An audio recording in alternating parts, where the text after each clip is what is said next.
की सर्वांनी माझ्या कार्यालयापुढे उपोषण केलं आणि ते म्हणाले की ह्या साहेबांची बदली करा.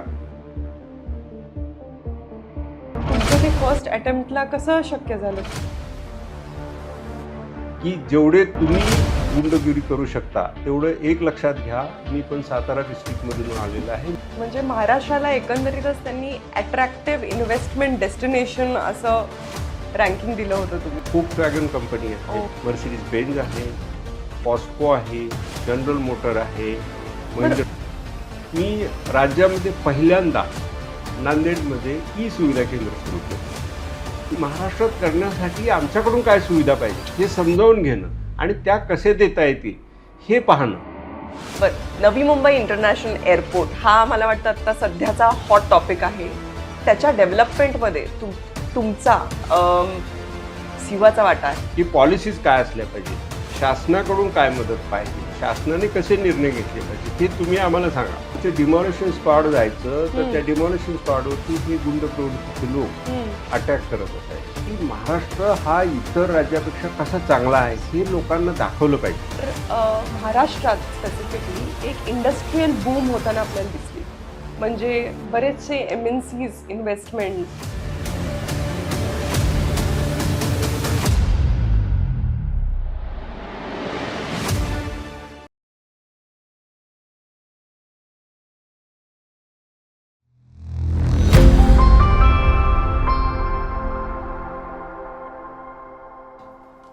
हॅलो, हाय, नमस्कार. मी कार्तिकी स्वागत करते तुमचं कांदे पोहे या कार्यक्रमात, जिथे गप्पा होतात अगदी साध्या, सरळ, सोप्या आणि घरगुती. आपल्या ह्या गप्पा जरी साध्या सुध्या असल्या तरीही आपल्याकडे येणारे जे गेस्ट्स आहेत, जे पाहुणे आहेत, ते साधेसुधे नसतात बरं का. असेच एक वेगळे आणि विशेष पर्सनॅलिटी आज आपल्यात आलेले आहेत, ज्यांचं 35 वर्षाहून जास्त प्रशासनात अनुभव राहिलेला आहे. प्रशासनात असताना, प्रशासनातली कामं करताना त्यांनी कधीही त्या कामांकडे नोकरी म्हणून न पाहता लोकांच्या सेवेची एक संधी म्हणून नेहमीच पाहिलेली आहे. प्लीज वेलकम महाराष्ट्राचे one of the most respected and topmost ब्युरोक्रॅट्स mister Tanaji सत्रे.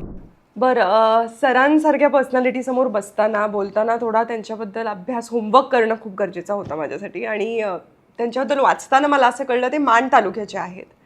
माण तालुक्यामध्ये हा प्रवास तुमचा कसा सुरू झाला? तुमचं लहानपण कसं गेलं?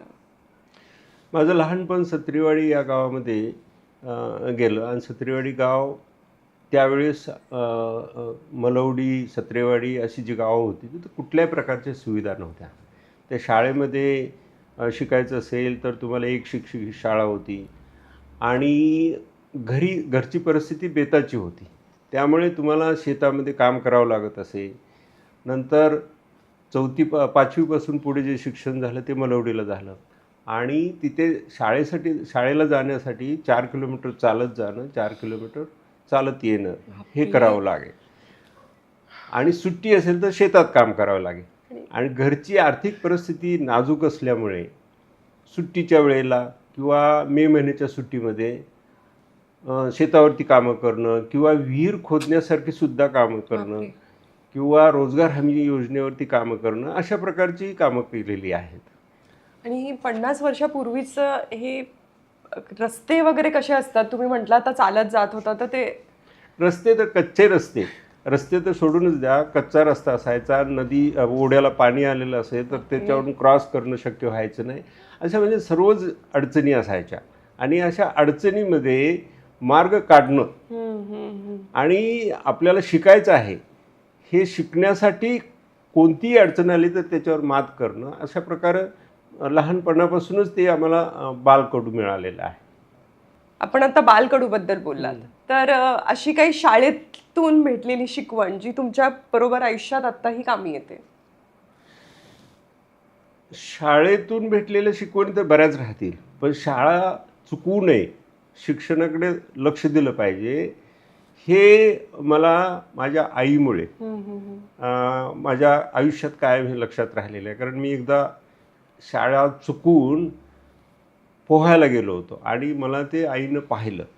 मग तिथून मला त्या विहिरीवरून आईनं धरून आणलं आणि शाळेपर्यंत छडीने मारत नेलं आणि सांगितलं की तू इथून पुढे शाळा चुकवलीस तर ज्या दिवशी शाळा चुकवशील त्या प्रत्येक दिवशी तुला छडीने मारत शाळेपर्यंत आणलं जाईल.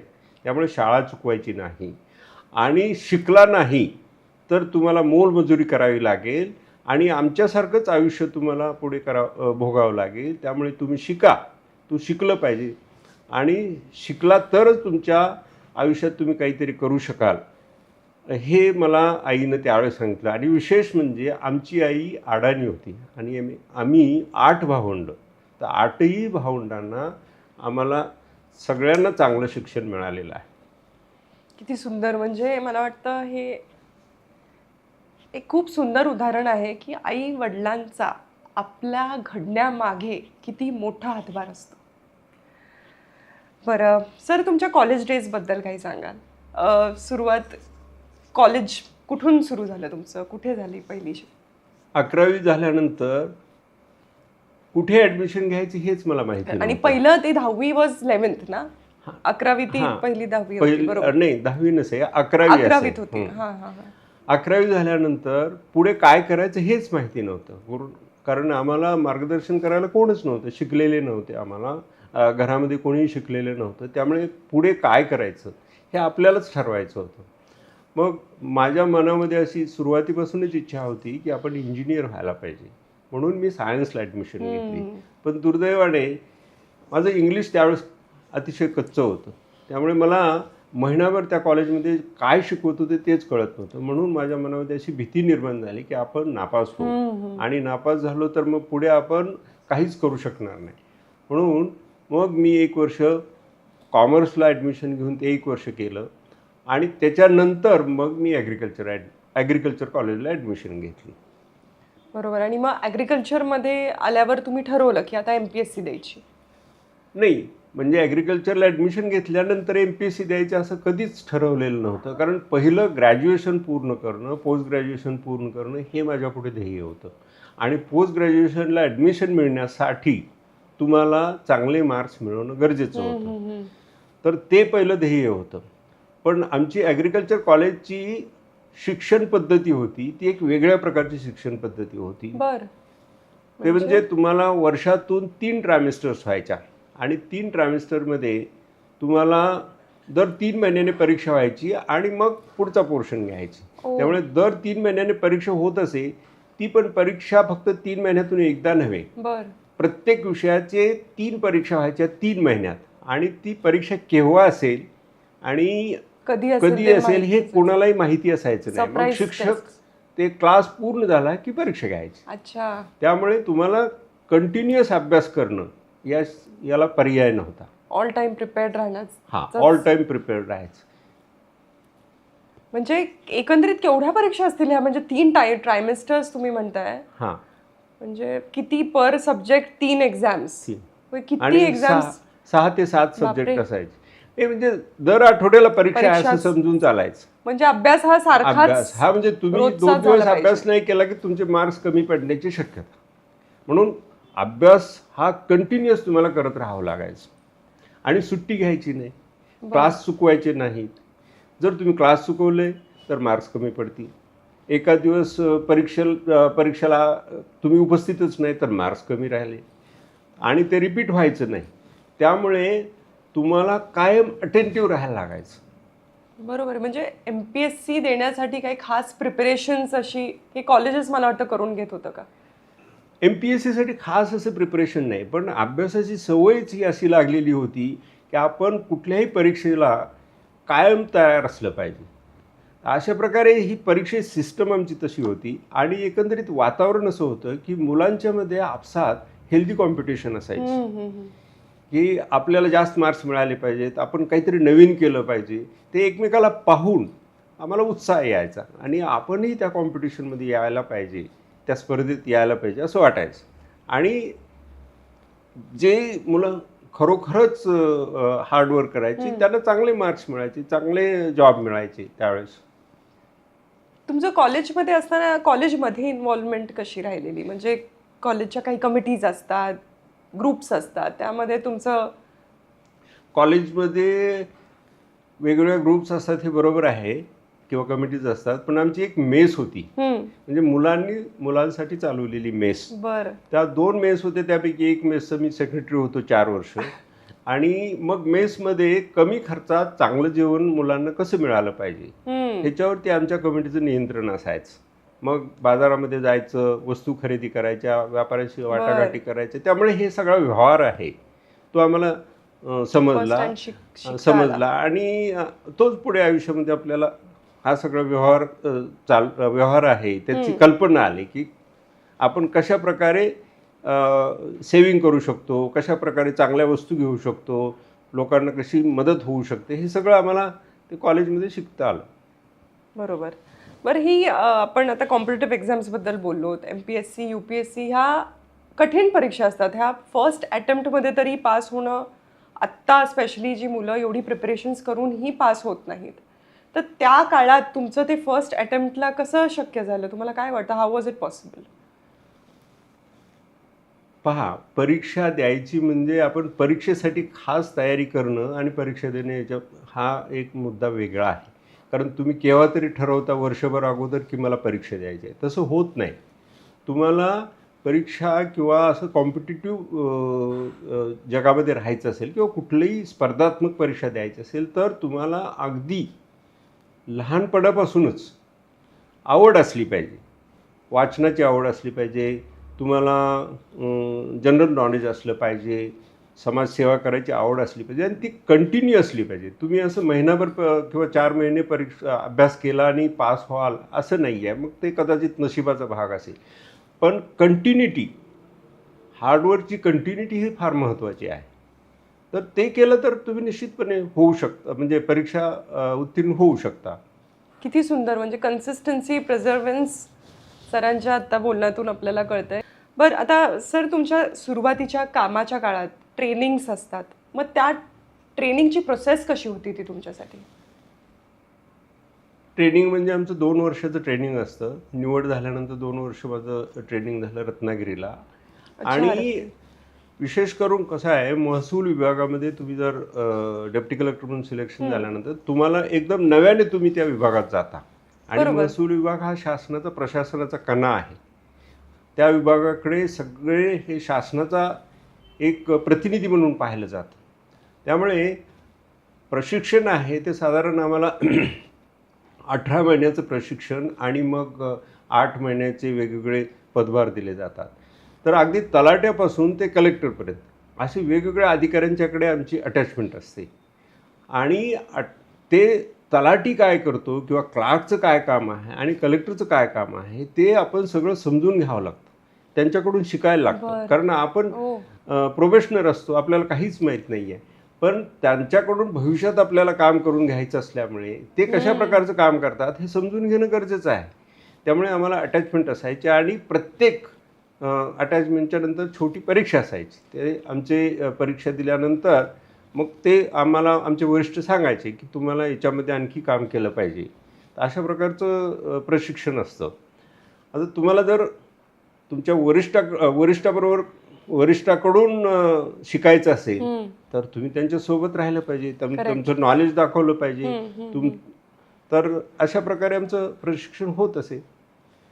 म्हणजे जर कामं करून घ्यायची असतील लोकांकडून तर मला वाटतं ती कामं आपल्यालाही सुंदररित्या पहिली करता आली पाहिजेत आणि ती कामं आपल्याला माहिती असणं गरजेचं आहे. तुम्ही प्रशासनामध्ये पुढे प्रशिक्षण झाल्यानंतर 30-35 वर्ष काम करणार आहात. बरोबर. तर तुम्हाला जर तुम्ही कोणाकडून काम करून घेणार आहे, त्यांचं काम काय हेच समजून घेतलं नाही, नुसतं प्रशिक्षणाचा कालावधी तुम्ही वेळ घालवला तर मग तुम्ही भविष्यामध्ये यशस्वी होणार नाही आहे. म्हणून तुम्ही ज्यावेळेस शिकता त्यावेळेस शिकताना अगदी तुम्हाला क्लार्कपासून सुद्धा शिकता येऊ शकतं, तलाट्यापासून शिकता येऊ शकतं, तहसीलदारपासून शिकता येऊ शकतं. सगळे जो माणूस भेटतो, जो ती कामं करतो, प्रत्येकाकडून आपल्याला काहीतरी शिकता येतं आणि ही शिकण्याची प्रवृत्ती असणं गरजेचं आहे. करेक्ट. बरं सर, तुम्हाला असं सुरुवातीच्या कामाच्या काळात काही चॅलेंजेस आले होते का, की एखादी फर्स्ट पोस्टिंग जी एकदम चॅलेंजिंग वाटलेली तुम्हाला? नाही, सुरुवातीला तर मी ॲग्रिकल्चरचा ग्रॅज्युएट असल्यामुळे आम्हाला क्वाजी ज्युडिशियली काम करायला लागायचं. आणि क्वाजी ज्युडिशियली काम असताना ॲडव्होकेट आर्ग्युमेंट करतात आणि मग त्या आर्ग्युमेंटच्या आधारे आम्हाला जजमेंट लिहायला अरे लागायचं बापरे. आणि लॉची काही माहिती नाही आहे. हो. तर मग हे आपल्याला कशा प्रकारे करायचं म्हणून आम्ही मग ॲडव्होकेट काय सांगतात, लॉ काय आहे ह्याचा रात्र अभ्यास करायचं आणि जुनी जजमेंट काढणं, हायकोर्टाचे जजमेंट पाहणं, सुप्रीम कोर्टाचे जजमेंट पाहणं, असं करून ते जजमेंट लिहायला लागायचं. त्यावेळेस तर आम्हाला स्टेनो नव्हते, हाती जजमेंट लिहायला लागायचं. म्हणजे कित्येक वेळा तर मला आठवतं रात्र एक जजमेंट लिहिण्यासाठी रात्र जायची. बापरे. म्हणजे एकदा चुकलं की पुन्हा लिहायचं, असं करून ते जजमेंट लिहायला लागायचे. आणि त्याच्यामुळे एक आवड निर्माण झाली की नवीन गोष्टी आपल्याला समजत आहेत. आपण जितका अभ्यास करतो तेवढ्या नवीन गोष्टी समजत आहेत. तर अशा प्रकारे हे मग शिकण्याची जी प्रोसेस आहे ती कंटिन्युअस प्रोसेस आहे. आणि तुम्हाला प्रत्येक पोस्टवरती ज्यावेळेस पोस्टिंग झालं त्यावेळेस काहीतरी नवीन शिकायला मिळतं. मला वाटतं अभ्यासाची, वाचनाची आणि नवीन शिकण्याची ही आवड तुम्हाला सुरुवातीपासूनच आहे, लहानपणापासून अगदी. माझा स्वभाव असा आहे की मी कोणालाही माझं सबऑर्डिनेट मानत नाही. म्हणजे क्लार्क असेल तरी तो माझा सोबती आहे, मला काम करण्यासाठी मदत करणार आहे. त्यामुळे मला जर त्याच्याकडून जास्त माहिती मिळत असेल तर मी त्याच्याकडून शिकणार. त्यामुळे कोणीही व्यक्ती आपल्याला काहीतरी शिकवते, आपल्याशी ज्यावेळेस संपर्क साधते त्याच्याकडून काहीतरी शिकता येतं, हे मी नेहमी विचारात घेतलं आणि त्याप्रमाणे शिकत गेलो. किती सुंदर गोष्ट. बरं, IAS नॉमिनेशनच्या आधी तुमच्या काही खास स्पेशल आठवणीत राहिलेल्या पोस्टिंग्स आहेत का ज्या सांगू शकाल? तशा सर्वच पोस्टिंग आहेत त्या महत्त्वाच्या असतात, पण काही एक 2-3 पोस्टिंग मी महत्त्वाच्या सांगू शकेन.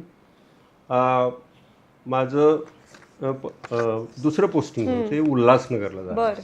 ॲडमिनिस्ट्रेटर उल्हासनगर टाउनशिप 1985ला. अच्छा. आणि त्यावेळेस ॲडमिनिस्ट्रेटरचं काम असं असायचं की सिंधी कॉलनीमध्ये राहणारे लोक आहेत ज्यांना अधिकृतरित्या जमिनी दिलेल्या आहेत किंवा टेनामेंट्स दिलेले आहेत, अशांचं रेग्युलरायझेशन करणं आणि शासकीय जमिनीचं संरक्षण करणं.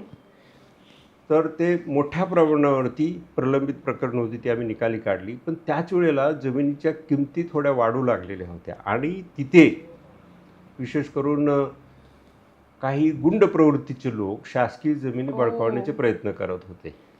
तर अशा सिच्युएशनमध्ये तिथे काम करावं लागत होतं. आणि आमचं डिमॉलिशन स्क्वॉड जायचं तर त्या डिमॉलिशन स्क्वॉडवरती हे गुंड प्रवृत्तीचे लोक अटॅक करत असायचे.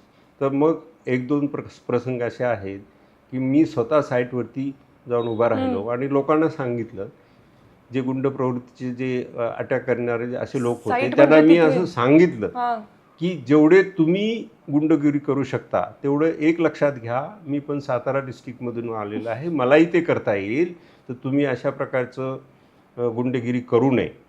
तर मग बऱ्यापैकी ते अतिक्रमणं थांबली.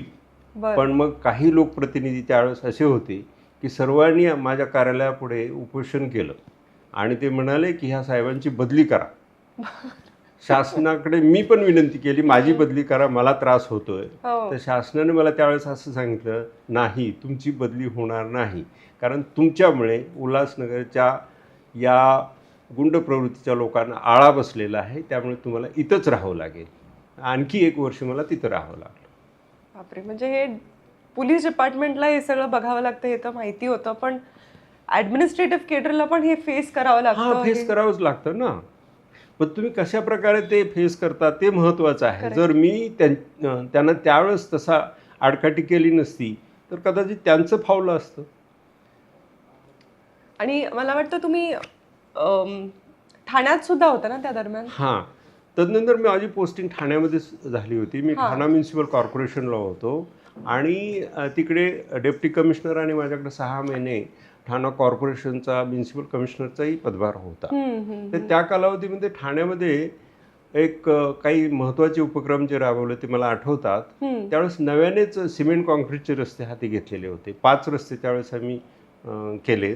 नंतर छत्रपती शिवाजी महाराज हॉस्पिटल आहे, त्या हॉस्पिटलचं बंद पडलेलं काम ते सुरू केलं. म्हणजे त्याच्यामध्ये ज्या अडीअडचणी होत्या त्या सगळ्या सोडून ते काम सुरू केलं आणि ते त्यावेळेस म्हणजे मुदतीत पूर्ण झालं. आज ते अतिशय सुंदर हॉस्पिटल लोकांच्या सेवेत आहे.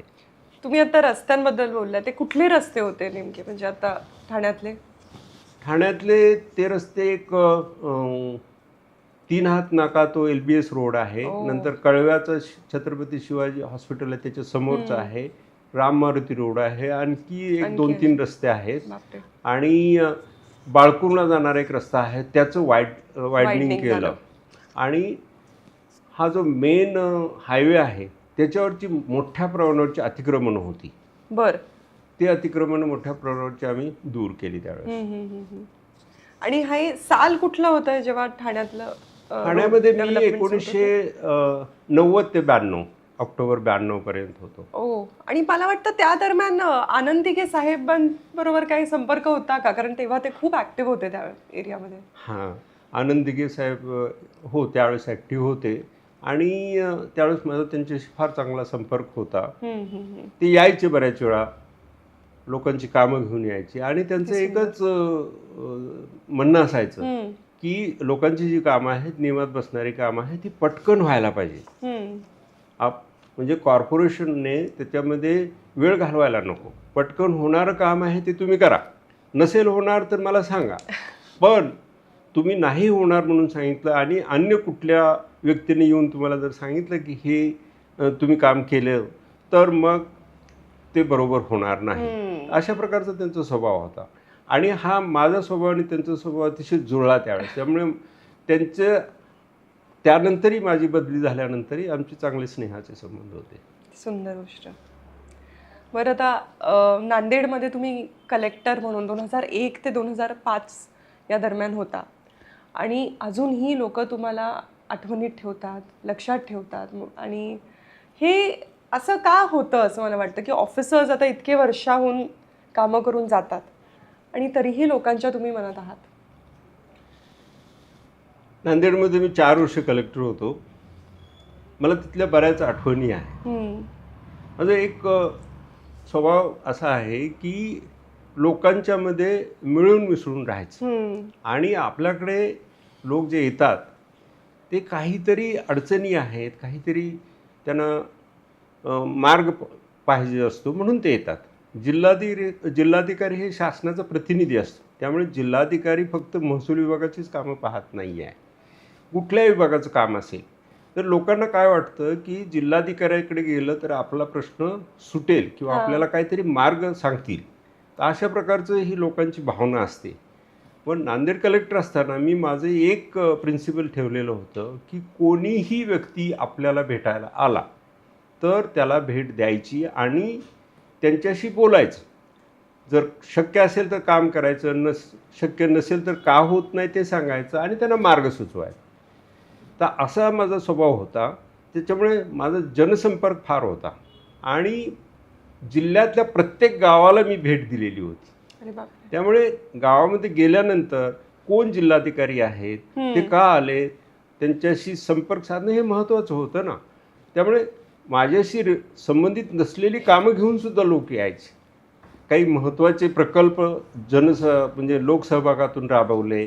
त्यामुळे लोकांचा संपर्क बऱ्यापैकी वाढलेला. म्हणजे लोकांचा सहभाग घेऊन लोकांचा सहभाग घेऊन राबवलेला महत्त्वाचा प्रकल्प म्हणजे त्यावेळेस एक महात्मा ज्योतिबा फुले जलसंधारण अभियान होतं. आणि जिल्ह्यामधले जे तलाव किंवा नदी नाले गाळ साचलेले होते त्यातला गाळ काढणं लोकसहभागातून, शासनाच्या खर्चातून नव्हे.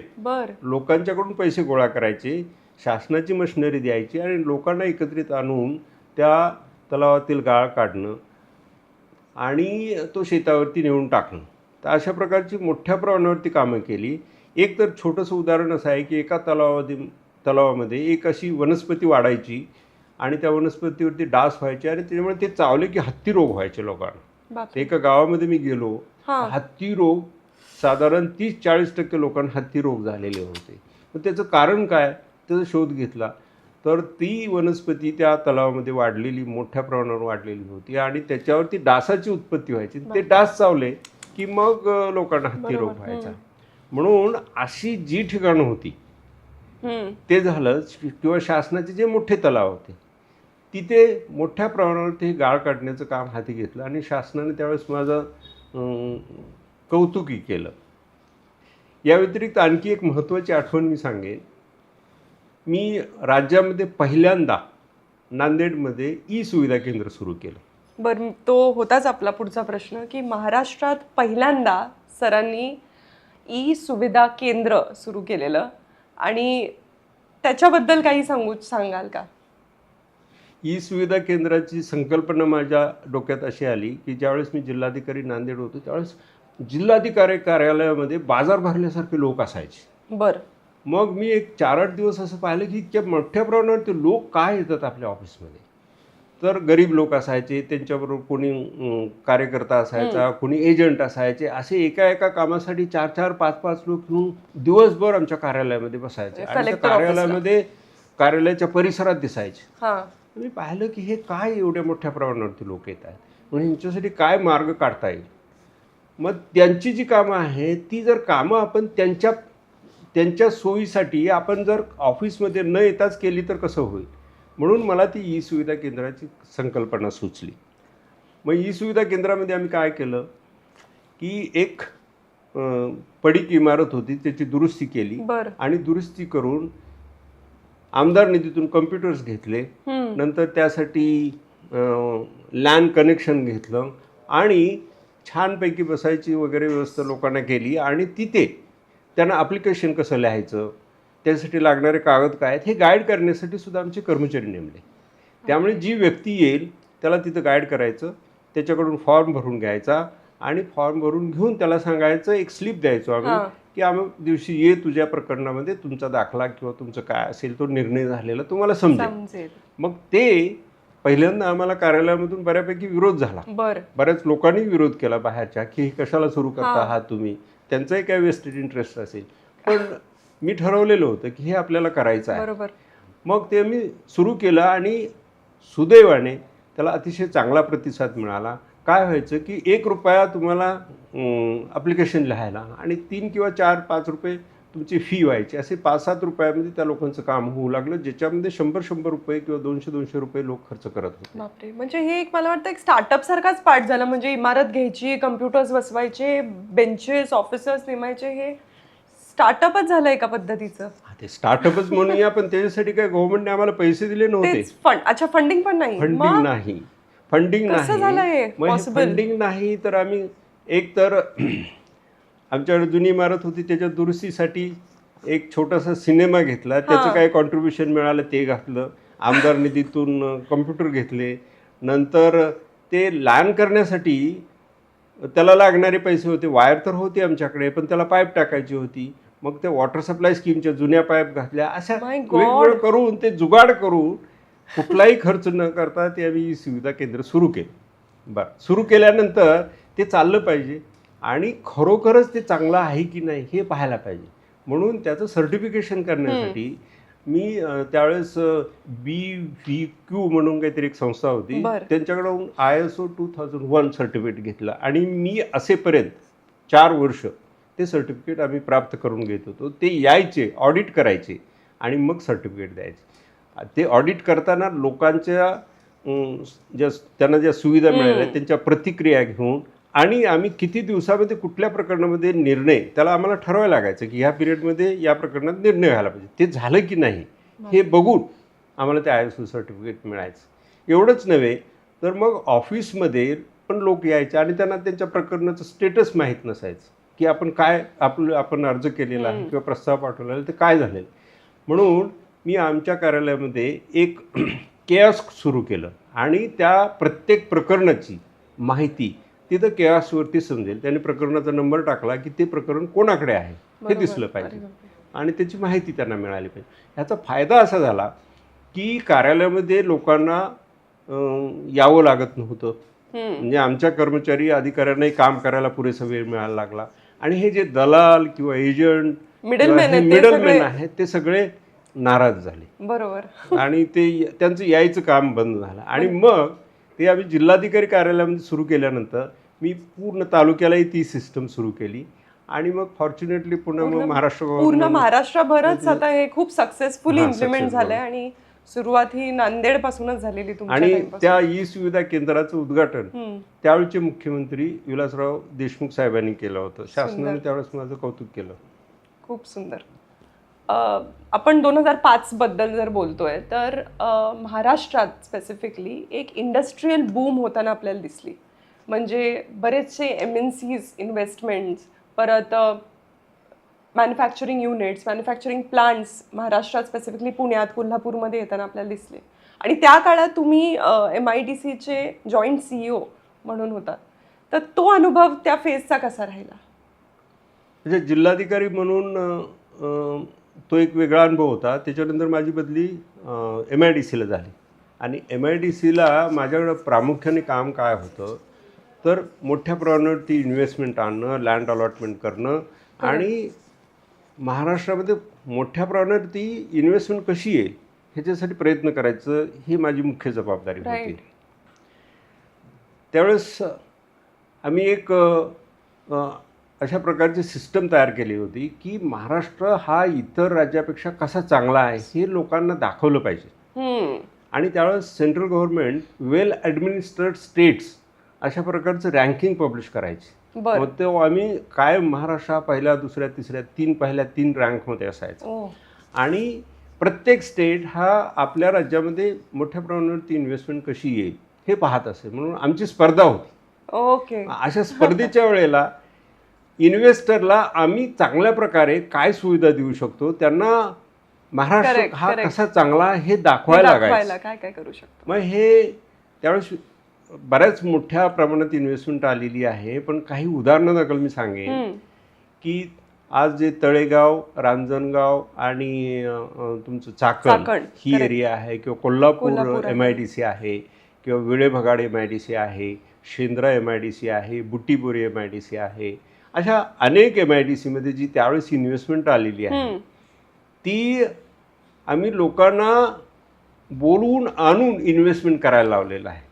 मग ते लोकांना आणायचं असेल तर त्या शिष्टमंडळाला आम्हाला एअरपोर्टपासून त्यांना रिसीव्ह करणं आणि रिसीव्ह करून त्यांची राहण्याची व्यवस्था करणं, त्यांना इन्व्हेस्टमेंट महाराष्ट्रात करण्यासाठी आमच्याकडून काय सुविधा पाहिजे हे समजावून घेणं आणि त्या कसे देता येतील हे पाहणं आणि ते देणं, वेळेत त्यांना सगळ्या प्रकारची मदत करणं, सगळ्या प्रकारचे अप्रुव्हलला मदत करणं हे करावं लागलं. म्हणून हे मोठ्या प्रमाणावरती इन्व्हेस्टमेंट आलेली आहे. करेक्ट. म्हणजे महाराष्ट्राला एकंदरीतच त्यांनी अट्रॅक्टिव्ह इन्व्हेस्टमेंट डेस्टिनेशन असं रँकिंग दिलं होतं तुम्ही. आणि त्याचं मग काय काय तुमचे MIDCचा तसा फारच मोठा रोल होता. करेक्ट. आणि शासनाचा आम्हाला इतका सपोर्ट होता की त्यावेळेस मुख्यमंत्री साहेबांचं नेहमी म्हणणं असायचं की महाराष्ट्रामध्ये जास्तीत जास्त इन्व्हेस्टमेंट यायला पाहिजे. तुम्ही आम्हाला सांगा की पॉलिसीज काय असल्या पाहिजेत, शासनाकडून काय मदत पाहिजे, शासनाने कसे निर्णय घेतले पाहिजे हे तुम्ही आम्हाला सांगा. मी असेपर्यंत 4 वर्ष ते सर्टिफिकेट आम्ही प्राप्त करून घेत होतो. ते यायचे, ऑडिट करायचे.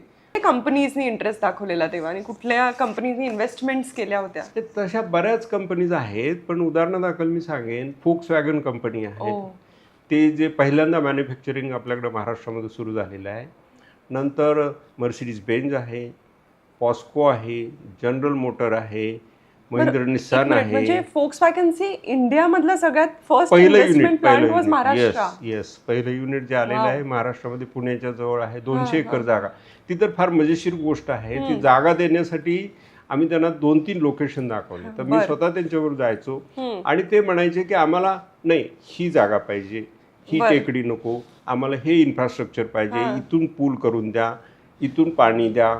तर असं त्यांच्या मागण्या असायच्या आणि त्या मागण्या पूर्ण करून या तुम्ही, आम्ही तुम्हाला ह्या मागण्या पूर्ण करतो. असं करून आम्ही त्यांना अशा बऱ्याच कंपन्या महाराष्ट्रामध्ये घेऊन आलो आणि त्याच्यामुळे मोठ्या आज ते ऑटो हब जे झालेलं आहे पुण्यातलं, त्याच्यामुळे अँसिलरी युनिट्स कितीतरी मोठ्या प्रमाणावर झाले आणि लोकांना एम्प्लॉयमेंट मिळालेलं आहे. बिझनेस आज चांगल्या प्रकारे तो महाराष्ट्रातला म्हणजे देशातला ऑटो हब झालेला आहे. नाही, पण जेन्युइनली जेव्हा हे MNCs आपल्याकडे अप्रोच करतात, सुविधा लागतात म्हणल्यानंतर तुम्हाला जवळपास इन्फ्रास्ट्रक्चर असलं पाहिजे, शहर असलं पाहिजे, राहण्याची सुविधा राहण्यासाठी शहर असलं पाहिजे, तिथं चांगल्या सुविधा असल्या पाहिजे, स्किल लेबर मिळायला पाहिजे, नंतर शासनाचा सपोर्ट मिळायला पाहिजे, अशा सगळ्या गोष्टीचा विचार करून ते इन्व्हेस्टमेंटचे डिसिजन घेतात, कारण ते पैसे गुंतवतात म्हणजे त्यांना परत न्यायचेच असतात. राईट. म्हणजे स्किल लेबर, ऍक्सेसिबिलिटी, कनेक्टिव्हिटी हा, या सगळ्या गोष्टी पाहूनच ते निर्णय घेतात. निर्णय घेतात आणि ते आपलं शॉर्टलिस्टिंग त्याचमुळे होतं. त्याचमुळे होतं. आणि विशेष करून शासनाचा कसा सपोर्ट आहे हे पाहायलं जातं. जर शासनाचा विरोध असेल तर कुणीही इन्व्हेस्टमेंटला येत नाही. Correct correct. Government backing government backing आहे, खूप इम्पॉर्टंट आहे या महत्वाचं प्रोजेक्टमध्ये. असतं. बरं, नवी मुंबई इंटरनॅशनल एअरपोर्ट हा मला वाटतं आता सध्याचा हॉट टॉपिक आहे. One of the mega projects आपण आता त्याला म्हणू शकतो. आणि त्याच्या डेव्हलपमेंटमध्ये तुमचा सिवाचा वाटा आहे असं मला वाटतं. तर ते प्लॅनिंगची प्रोसेस कशी होती? हां, तू म्हणते त्याप्रमाणे खरं आहे की हा एक हॉट टॉपिक आहे आणि आत्ताच उद्घाटन झालेलं आहे. त्यामुळे नवी मुंबई इंटरनॅशनल एअरपोर्टबद्दल सर्वांचंच औत्सुक्य आहे. पण बऱ्याच लोकांना माहिती नाही की हे एअरपोर्ट डेव्हलपमेंट करण्यामध्ये किती मोठ्या प्रमाणावरती अडचणी होत्या आणि त्या कशा प्रकारे सोडवलेल्या आहेत. नक्कीच. ते वेगवेगळ्या अधिकाऱ्यांनी त्यांच्या कालावधीमध्ये सोडवलेले आहे. मी 2010 ते 2013 या कालावधीमध्ये सिडकोचा माझ्याकडे MD पदाचा पदभार होता आणि याच कालावधीमध्ये बऱ्याचशा लागणाऱ्या परमिशन्स आहेत त्या मिळालेल्या होत्या. आणि म्हणजे तुम्ही याच्या आधीच परमिशन झालेल्या का? नाही, मी यायच्या अगोदर फक्त निर्णय झालेला होता की इथे एअरपोर्ट करायचा आहे. पण एअरपोर्ट करायचा हा निर्णय म्हणजे एअरपोर्ट होत नसतं. बरोबर. त्यासाठी नंतर वेगवेगळ्या विभागाच्या परवानग्या लागतात. त्यात महत्त्वाची परवानगी जी असते ती पर्यावरण विभागाची महत्त्वाची परवानगी असते. आणि पर्यावरण विभाग ही एक विभागामध्ये एक स्वतंत्र कमिटी आहे. 13-14 लोकांची एक्सपर्टची कमिटी असते आणि ते अभ्यास करून एअरपोर्टचा पर्यावरणावरती काय परिणाम होईल आणि एअरपोर्ट एखाद्या ठिकाणी करणं आवश्यक आहे की नाही हे ती कमिटी ठरवते. इंडिपेंडंट असते. आणि त्या कमिटीकडून जर तुम्हाला पर्यावरणाची मंजुरी मिळाली तरच पुढे प्रोजेक्ट जातात. नुसता शासनाने निर्णय घेतला एअरपोर्ट करायचा म्हणजे एअरपोर्ट होत नसतं. पण मग ती कमिटी काय बघते? ती तुम्ही म्हटलं, मग ते काय स्पेसिफिकली बघतात? पहा, एअरपोर्ट हा एक विकासाचा केंद्रबिंदू असतो. बरोबर. कुठेही तुम्ही एअरपोर्ट केलं की ते अट्रॅक्शन होतं. मग तुम्ही असं जंगलामध्ये एअरपोर्ट केलं तर तिथं काही उपयोग होणार नाही आहे. किंवा कुठेतरी माळरानावरती दूरवरती एअरपोर्ट, तर ते एअरपोर्ट साधारण शहराच्या आसपास असलं पाहिजे. म्हणजे ग्रोथ सेंटर होतं. एअरपोर्टमुळे मोठ्या प्रमाणावरती इकॉनॉमिक ॲक्टिव्हिटीज वाढतात. पण ते करत असताना त्या भागामध्ये पर्यावरणाची हानी पण होता कामा नये हे पण पाहावं लागतं. त्यामुळे या नवी मुंबई एअरपोर्टची पर्यावरणाची परवानगी घेताना आम्हाला बऱ्याच गोष्टींचा अभ्यास करावा लागला आणि ते समितीला दाखवावे लागलं की हेच एअरपोर्ट सुटेबल आहे. कारण पहा, जनरली 100 किलोमीटरच्या आत 2 एअरपोर्ट नसतात. ओके. पण हे जे नवी मुंबईचे एअरपोर्ट आहे ते साधारण 35-40 किलोमीटरवरतीच आहे. कारण दुसरं एअरपोर्ट आहे ते मुंबईमध्ये आहे. त्यामुळे एक्झिस्टिंग एअरपोर्टवरती त्याचा काय परिणाम होईल, नाही तर ते कदाचित बंद पडेल का ते पण पाहावं लागतं. नंतर तुम्हाला नवीन एअरपोर्ट जिथं आणणार आहात तिथं तुमची पॅसेंजर कपॅसिटी, तिथे किती लोक येतील ह्याचा एक स्टडी करावा लागतो. मग ज्या ठिकाणी तुम्ही एअरपोर्ट करत आहात तिथल्या पर्यावरणाच्या दृष्टीने, आता हे नवी मुंबईचं एअरपोर्ट जे झालेलं आहे तिथं पूर्वी एक गड नदी, 2 नद्या त्याच्यातून, एक खाडी आणि एक नदी त्याच्यामधून जात होती. त्या पण वळवायच्या होत्या. नाही, काही प्रमाणावरती मॅनग्रोव्ज होते. नंतर 3-4 गावं होती. नंतर एक हिल होता. तर ह्या सगळ्या गोष्टी विचारात घेऊन तिथं एअरपोर्ट विकसित करणं म्हणजे तसं सोपं काम नव्हतं. चॅलेंजिंग काम होतं. पण एअरपोर्टची गरज ही तितकीच महत्त्वाची होती. गरज आहे म्हणून एअरपोर्ट करता येत नव्हतं. पण पर्यावरणाचा स्टडी करण्यासाठी तो स्टडी करून त्या कमिटीला दाखवलं पाहिजे होतं सायंटिफिकदृष्ट्या की हे एअरपोर्ट इथं झाल्यामुळे पर्यावरणावरती हानी पोहोचत नाही. हे एक रिपोर्ट पाठवला म्हणून पर्यावरण समिती मंजुरी देत नाही. पर्यावरण समितीने आमच्या एकूण 8 बैठका घेतल्या आणि प्रत्येक बैठकीमध्ये वेगवेगळे जे मुद्दे उपस्थित केले होते त्याचं आम्हाला उत्तर देणं गरजेचं होतं. एक मजेशीर किस्सा सांगतो मी, की समितीने शेवटी सांगितलं हम्म. की तुम्ही आताच्या एअरपोर्टपासून 100 किलोमीटरच्या आत हम्म. एअरपोर्ट विकसित करण्यासाठी किती ठिकाणं आहेत त्याचा शोध घ्या आणि त्याचा शोध घेऊन प्रत्येक ठिकाणाचा कंपॅरेटिव्ह स्टडी करा अरे बापरे. आणि कंपॅरेटिव्ह स्टडी करून त्याचं रँकिंग करून द्या. मग आम्ही ठरवतो की लोकेशन कुठलं सुटेबल आहे. तर असं मग हे सांगितल्यानंतर मग ते ठिकाणं निवडणं, ती ठिकाणं कशी सुटेबल आहेत, त्याच्यामध्ये काय अडीअडचणी आहेत, काही ठिकाणी नदी आहेत, काही ठिकाणी डोंगर आहे, काही ठिकाणी फॉरेस्ट आहे, असं हे सगळा अभ्यास करून तो समितीकडे घेऊन जावं लागलं. आणि मग समितीला दाखवल्यानंतर की नाही हेच एअरपोर्ट कसं सुटेबल आहे, त्याचं रँकिंगमध्ये आमचं एअरपोर्ट पुन्हा रँकिंगमध्ये ते चालू. बापरे. तर हा अतिशय कठीण प्रसंग होता आणि आम्ही कंटिन्युअस, मला आठवतं आमची टीम आम्ही महिनाभर याच्यावरती स्टडी करून. बरं, हा स्टडी आपण मग तिकडे पर्सनली जाऊन होत होता का?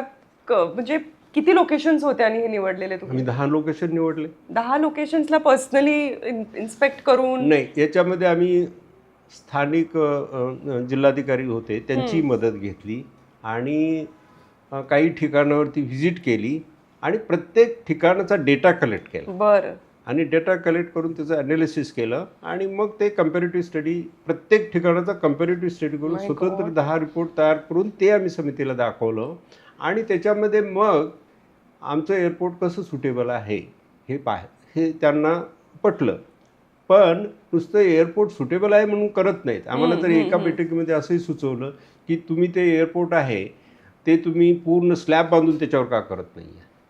स्लॅब बांधून? हां, म्हणजे पूर्ण कॉन्क्रीट करा आणि खाली पाणी राहू दे, खाडी राहू दे. आम्ही म्हणलं ते शक्यच नाही, कारण ते फिजिबलच होणार नाही, किती खर्च येणार आहे. मग त्याचं ते हे सगळा जो अभ्यास आहे तो सायंटिफिकरित्या अभ्यास करून त्यांना सबमिट करावा लागायचा. आणि हे केल्यानंतर समितीने मंजुरी दिली. एक होलिस्टिक पिक्चर बघतात. बरोबर. की आपण ज्या प्रकल्पाला मंजुरी देत आहोत तो खरोखरच प्रकल्प विकासाच्या दृष्टीने हिताचा आहे का? बरं, हिताचा असेल तर पर्यावरणाला हानी पोचणार आहे का? नाही तर कदाचित काय होईल की एअरपोर्ट बांधणार आणि उद्या तिथं मोठ्या प्रमाणात फ्लडिंग होईल, आजूबाजूला मोठ्या प्रमाणात नुकसान होईल, अशी शक्यता असू शकते. त्यामुळे हे सगळं स्टडी करणं, सायंटिफिकरित्या स्टडी करणं महत्त्वाचं होतं. आणि त्याच्यातून तो प्रकल्पाला मग आम्हाला साधारण नोव्हेंबर 2010ला मंजुरी मिळाली. आणि त्याच्यानंतर आम्हाला डिफेन्सची मंजुरी आहे ती मिळाली. म्हणजे हे फक्त एन्व्हायरमेंट कमिटीची मंजुरी नाही, अजून बऱ्याच मंजुरी असतात ना त्याला. अशा बऱ्याच आहेत वेगवेगळे विषय. त्याच्यामध्ये फॉरेस्टची परमिशन वेगळी असते, डिफेन्सची परमिशन मिळाली, नंतर मिनिस्ट्री ऑफ सिव्हिल एव्हिएशनची असते, नंतर तुमचे डिफेन्स काय बघतात? जस्ट डिफेन्सचे एस्टॅब्लिशमेंट असतात. संरक्षणाला हे प्रथम प्राधान्य असतं. करेक्ट. त्यामुळे ते असे पाहतात की नवीन एअरपोर्ट होताना त्यांच्या ज्या सिस्टम्स आहेत त्या अफेक्ट होणार आहेत का इमर्जन्सीमध्ये, ते त्यांचं इंटरनल असेसमेंट करून त्याच्यावरून ते ठरवतात. तर ते डिफेन्सची परमिशनसुद्धा तितकीच महत्त्वाची आहे. पुण्याजवळ एक एअरपोर्ट प्रपोज केलं होतं, त्याचं डिफेन्सनं परमिशन नाकारली होती. अच्छा. तर ते पण अशा प्रकारे परमिशन, सगळ्या वेगवेगळ्या परमिशन. पण नुसत्या परमिशन मिळाल्या म्हणून एअरपोर्ट होत नाही. सायमल्टेनियसली आम्हाला लँड एक्विजिशन पण करावं लागलं. मग माझ्या कालावधीमध्ये 1160 हेक्टर जी एअरपोर्टला लागणारी जमीन होती ती पूर्ण मी ॲक्वायर करून घेतलेली होती. आणि मग पुनर्वसन पॅकेज तयार करायचं होतं. म्हणजे ते 3-4 गावं येत होती, त्यांचं पुनर्वसन पॅकेज केलं. ॲक्विजिशन करताना एक वेगळ्या प्रकारचं मॉडेल आम्ही सुचवलं. बरं. मॉडेल असं होतं की जमिनीचं कम्पेन्सेशन देण्यापेक्षा जमीन मालकांना विकसित जागा द्यायची. ती आम्ही त्यापूर्वी 12.5% विकसित जागा देत असे. बरं. त्याच्यामध्ये आम्ही रिवाईज करून 22.5% विकसित जागा द्यायचं प्रपोज केलं. आणि हे लोकांना समजावून सांगायला लागलं मला. डिव्हिजनल कमिशनर आणि लोकांच्या बरोबर आमच्या बैठका झाल्या, 10-12 बैठका घेऊन. नुसतं एअरपोर्ट विकसित करून चालत नाही, त्याच्यासाठी कनेक्टिव्हिटी वेगवेगळ्या ठिकाणावरून येण्यासाठी सुविधा निर्माण करायला पाहिजे. तर त्याचं प्लॅनिंग करावं लागलं. आज जो अटल सेतू दिसतो किंवा नवीन मेट्रो वगैरे येत आहेत, हे सगळं आज जे आजूबाजूचे रस्ते विकसित होत आहेत त्याचे सगळं प्लॅनिंग त्यावेळेस केलेलं होतं. जेव्हा प्लॅन होत होता त्यावेळेस हे सगळं ब्लूप्रिंट केलेलं होतं. हा एक याचबरोबर मेट्रो जे विकसित करावी लागली, जे आज नवी मुंबई खारघरमध्ये मेट्रो, पहिली correct, correct, मेट्रो, correct. ते आम्ही 2011 साली त्याचं उद्घाटन केलं, भूमिपूजन, आणि माझा प्लॅन होता 2014 ते 15 पर्यंत पूर्ण करायचा. पण दुर्दैवाने मग काही अडीअडचणी आल्या आणि ते मेट्रो पूर्ण व्हायला थोडा वेळ लागला. आणखी एक महत्त्वाचा प्रोजेक्ट म्हणजे उरण बेलापूर बर हा जो लोकल लोकल ट्रेनचा लोकल ट्रेन connect जाते, आहे. रेल्वे लाईन आहे, लाईन आहे. ते काम बंद पडलेलं होतं. तर ते बंद पडलेलं काम आहे, त्याच्यामध्ये त्यांचे काही ॲग्रीमेंट झालेले नव्हते किंवा पैसे मिळालेले नव्हते. हे अगदी रेल्वे बोर्डापर्यंत जाऊन आम्ही त्याच्या मंजुरी घेतली आणि त्यावेळेस काम सुरू केलं. नंतर हे सीवूड स्टेशनचं जे आहे प्रोजेक्ट, जो LNTने केलेला आहे, त्याच्यामध्ये अडचणी आलेल्या होत्या. तर त्या अडचणीमध्ये मार्ग काढून ते प्रोजेक्ट त्यावेळेस आम्ही सुरू केलेलं आहे. येस, म्हणजे मला वाटतं नवी मुंबईचं स्पेशली जेव्हा सिडकोबद्दल आपण बोलतोय, 75 I think 55 year old organisation आहे, 1970मध्ये एस्टॅब्लिश्ड, आणि एक 2008-9मध्ये एक अचानक ॲक्सिलरेटेड ग्रोथ त्या ऑर्गनायझेशनची आपल्याला दिसली आहे. त्यामध्ये तुमचा सहभाग त्याच काळात ऑर्गनायझेशनला मिळणं हे एक मला एक संधी मिळाली असं मी संधी म्हणेन, मिळणं, की मला opportunity होती. त्यावेळेस माझी पोस्टिंग इथे झाली आणि ह्या प्रोजेक्टला गती देता आली आणि त्यावेळेस बऱ्यापैकी ग्रोथ झालेली आहे. करेक्ट. आणि आता ते प्रोजेक्ट पूर्ण झाल्यानंतर ते एक समाधान मिळतं की आपण जे प्रोजेक्ट सुरू केलेले आहे त्यात पूर्ण झालेत आणि ते पाहिल्यानंतर आनंद मिळतो. करेक्ट. बरं, आणि तुमच्या प्लॅनिंगच्या हिशोबाने ते चाललं का? ते आता कुठपर्यंत तुमचा प्लॅन जो होता, एनविजन तुम्ही केलेला? असं आहे की शासनामध्ये आपण ज्यावेळेस प्लॅन करतो ते सगळं काही तुमच्या हातात नसतं. बरोबर. तुमची बदली झाल्यानंतर आणखी कोणीतरी येणार किंवा आणि काहीतरी अडचणी निर्माण होतात. मला तर सुरुवातीला आमचं नियोजन असं होतं, एअरपोर्ट साधारण 2017 पर्यंत पूर्ण होईल, पहिली फेज, पण नाही होऊ शकलं. करेक्ट. ते काय सर्वांचं म्हणजे आपल्या हातात नसतं, पण नियोजन तरी करावं लागतं. जर आपण नियोजनच नाही केलं तर ते अनएंडिंग राहील. म्हणून आम्ही नियोजन असं केलं होतं की 2017 पर्यंत पहिली पेज पूर्ण होईल असं नियोजन होतं. पण ठीक आहे, आता उशीर झाला, आपण 2025ला तरी सुरू झालेलं आहे आणि आज एअरपोर्ट अतिशय सुंदर एअरपोर्ट तयार झालेलं आहे आणि लोक त्याचा उपभोग त्याचा फायदा घेत आहेत. बरोबर, अगदी. आणि मला वाटतं एक one of the most significant महाराष्ट्राची डेव्हलपमेंट मार्क आहे Navi Mumbai international airport. IAS officer म्हटलं की एक प्रभावशाली पॉवरफुल व्यक्तिमत्व समोर येतं. पण according to you, what it really takes to be a good IAS officer? मुळामध्ये कुठल्याही स्पर्धा परीक्षेमधून जी निवड होते ती कॉम्पिटिशन होत असल्यामुळे जे हुशार मुलं आहेत त्यांचीच निवड होते. म्हणजे त्यांचं अशा प्रकारची मुलांचं निवड होते. त्यांना एक प्रकारचं प्रशिक्षण दिलं जातं आणि मग ते सेवेमध्ये कार्यरत असतात. परंतु नुसतीच निवड झाली किंवा तुम्ही हुशार आहे म्हणून गुड लीडर होऊ शकत नाही आहे. तर तुम्हाला चांगला म्हणजे गुड लीडर होण्यासाठी तुमची जी टीम आहे त्या टीमला सोबत घेतलं पाहिजे. करेक्ट. आणि टीमला सोबत घेऊन त्यांना काय वाटतं, त्यांच्याकडे काय प्रश्नाची म्हणजे एखाद्या अडचणीवरती मात करण्याचे काय उत्तरं आहेत किंवा कशा प्रकारे प्रोजेक्ट राबवले पाहिजेत, हे त्यांच्या संकल्पना काय आहेत, हे सगळं विचारात घ्यावं लागतं. आणि सर्वांचा सारासार विचार करून निर्णय घेण्याचं काम फक्त त्या लीडरचं असतं. प्रत्येक टेक्निकल गोष्ट पाहत नाही आहे निर्णय, पण सर्वांना सोबत घेऊन जो निर्णय घेतो आणि जे समाजाच्या हिताचे निर्णय घेतो त्याला गुड लीडर म्हणता येईल. पण फक्त वैयक्तिक स्वार्थासाठी कोणी जर तशा प्रकारचे निर्णय घेत असेल तर त्याला आपण गुड लीडर म्हणता येणार नाही आहे. म्हणजे टीमवर्क महत्त्वाचं आहे. टीमवर्कमध्ये कदाचित एखाद्या फील्डमध्ये असं असू शकतं की तुमच्यापेक्षा दुसरे लोक हुशार असतात. आता जसं की एअरपोर्टचं आमची डेव्हलपमेंट झाली, त्यामुळे एअरपोर्ट जे एअरपोर्ट साठी आमची इंजिनियरची टीम होती ती माझ्यापेक्षा कितीतरी जास्त माहिती असलेले लोक होते, पण त्यांच्याकडून शिकलं पाहिजे आपण. करेक्ट. किंवा जसं आम्ही ई सुविधा केंद्र राबवलं, तिथं माझ्याकडे NICची टीम चांगली होती, माझ्या कन्सेप्ट होत्या, संकल्पना होत्या, पण ते राबवण्यासाठी तुमच्याकडे टीम चांगली असली पाहिजे आणि टीमला विश्वासात घेऊन त्यांच्याकडून काम करून घेतलं पाहिजे, तर तुम्ही यशस्वी व्हाल. बरोबर आहे, नक्कीच. म्हणजे एव्हरी फील्डमध्ये शिकण्याची एक आवड पाहिजे सगळ्यांकडून जे आपल्या टीममध्ये आहेत. ऑफकोर्स तुम्ही शिकणं ही Constant कायमची प्रोसेस आहे. त्यामुळे तुम्ही एक गोष्ट अशी आहे की तुम्ही कायम शिकत असता. तुम्ही you should be a student permanently. म्हणजे तुम्ही प्रत्येकाला मी हेच करेन, माझंच बरोबर आहे असं म्हणू शकत नाही आहे. किती सुंदर वाक्य म्हटले. You should be a student permanently. To be a good officer you should be a student permanently. खूपच सुंदर आणि मला वाटतं सगळ्यांनाच अंमलात आणण्यासारखं म्हटलेत सर. परत आपण थोड्या हलक्या सेगमेंटकडे वळू सर, की आता जर तुम्हाला कोणाला आम्हाला सगळ्यांना आणि आत्ताच्या नवीन पिढीला सल्ला द्यायचा झाला तुमच्याकडून तर तो काय असेल? हे उदाहरणार्थ तुम्ही हार्डवर्क करायला घाबरू नका. ध्येयापासून विचलित होऊ नका. ध्येय तुम्ही कुठलंही ठेवा, ते अचीव होऊ शकतं. त्याला मार्ग वेगवेगळे असतील, पण त्यापासून तुम्ही विचलित होऊ नये. त्यामुळे ते तुम्ही ध्येय ठेवा आणि त्याचा पाठपुरावा करा.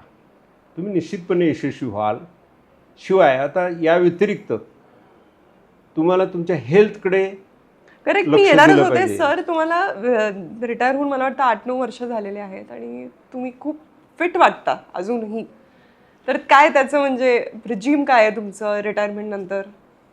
तसं म्हणलं तर मला पहिल्यापासूनच म्हणजे लहानपणापासूनच हार्डवर्क करायची, कष्ट करायची सवय लागलेली आहे. म्हणजे शेतात काम करणं, विहिरीवर काम करणं, रोजगार हमी योजनेवर काम करणं, घरातली कामं करणं किंवा कुठलीही कष्टाची कामं असतील, ही सगळं करण्याची सवय आहे पहिल्यापासून.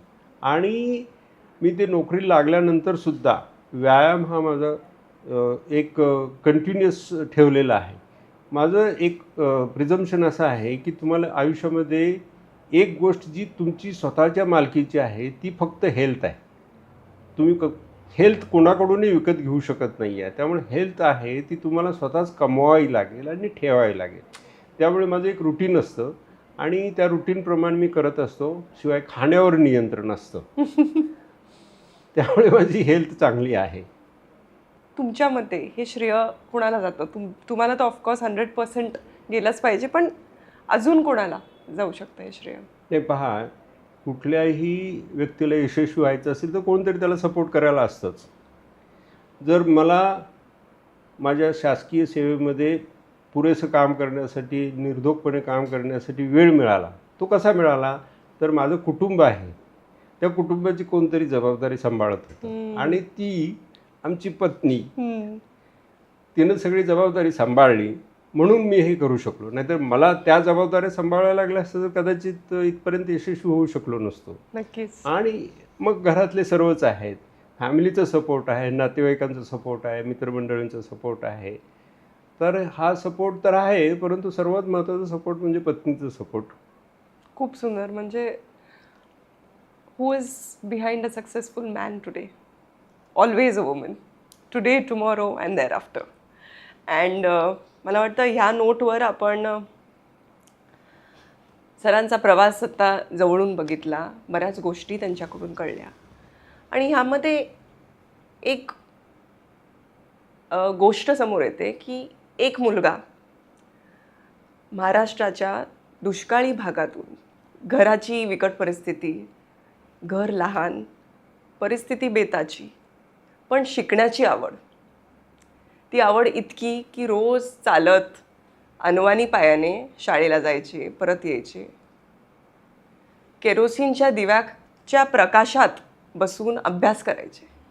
ते शक्य नसेल तर अभ्यास करता करता बऱ्याच वेळा झोप येते म्हणून झाडावर बसून, झाडाच्या फांदीवर बसून अभ्यास करायचे. घरात जागा कमी म्हणून शिक्षकांच्या घरी जाऊन त्यांच्या घरातली घरकामं करून शिक्षण घेतलं, अभ्यास केला आणि महाराष्ट्राच्या one of the top most influential पोझिशन्सवर तो माणूस आज पोचतो. म्हणजे मला सांगताना सुद्धा इतकं भरून येतं आहे. आणि असला व्यक्तिमत्व, हा हिरा आपल्या महाराष्ट्राचा आहे, माझ्या महाराष्ट्राचा आहे, याचा मला खूप अभिमान वाटतो. बरं सर, तुम्ही आज आमच्यात आलात आणि मी खरंच आज म्हणजे प्रवासाचं सारांश सांगताना खूप भावूक झालेले आणि पण मला वाटतं हा प्रवास तुमचा एकंदरीतच खूप प्रेरणादायी आहे आमच्या सगळ्यांसाठी. खूप इन्स्पिरेशन राहिला आहे तुम्ही आमच्यासाठी. तुमचा पुन्हा एकदा मनापासून आभार. धन्यवाद. धन्यवाद.